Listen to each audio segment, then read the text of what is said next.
नमस्ते दोस्तों, स्वागत है आपका अपने ट्रस्टेड फाइनेंस चैनल अर्थ साधना पे। आज हम लोग क्विक डिस्कशन करेंगे मॉनेटरी पॉलिसी पे।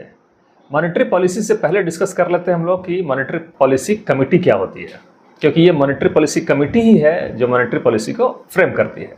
मॉनेटरी पॉलिसी कमेटी एक 6 मेंबर कमेटी है। आरबीआई गवर्नर जो हैं वो एमपीसी के एक्स ऑफिशियो चेयरमैन होते हैं। अभी के आरबीआई गवर्नर हैं श्री संजय मल्होत्रा जी। अब हम लोग डिस्कस करते हैं मॉनेटरी पॉलिसी होती क्या है। मॉनेटरी पॉलिसी इंडिया में एक ऐसी पॉलिसी होती है जिसके थ्रू आरबीआई पूरे देश में पैसे की सप्लाई, इंटरेस्ट रेट्स और क्रेडिट की अवेलेबिलिटी को कंट्रोल करता है। इसका मेन पर्पस होता है महंगाई को कंट्रोल करना, इकोनॉमिक ग्रोथ को सपोर्ट करना, लिक्विडिटी को मैनेज करना और फाइनेंशियल स्टेबिलिटी बनाए रखना। अब इसके लिए, इस ऑब्जेक्टिव को फुलफिल करने के लिए मॉनेटरी पॉलिसी कमेटी कौन सा टूल यूज करती है, तो टूल्स ऑफ मॉनेटरी पॉलिसी हम लोग समझ लेते हैं। रेपो रेट सबसे पहला है।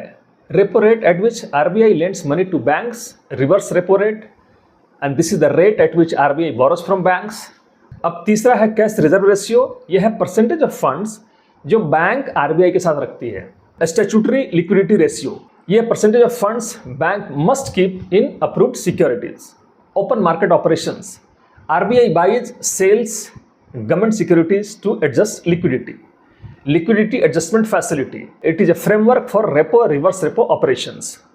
Marginal Standing Facility, यह इमरजेंसी बोरोइंग रूट है बैंक्स के लिए।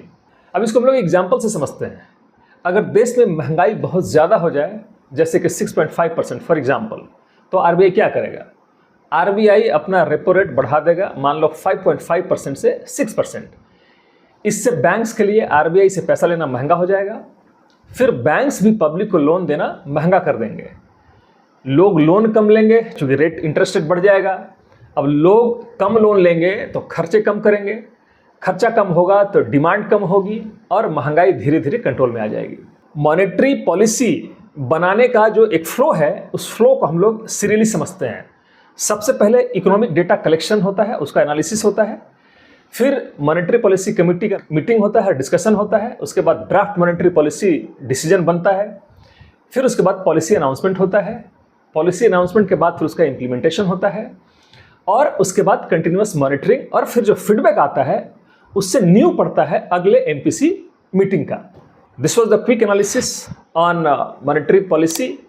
हम लोग फिर मिलते हैं अगले वीडियो में। तब तक के लिए जय हिंद, जय भारत।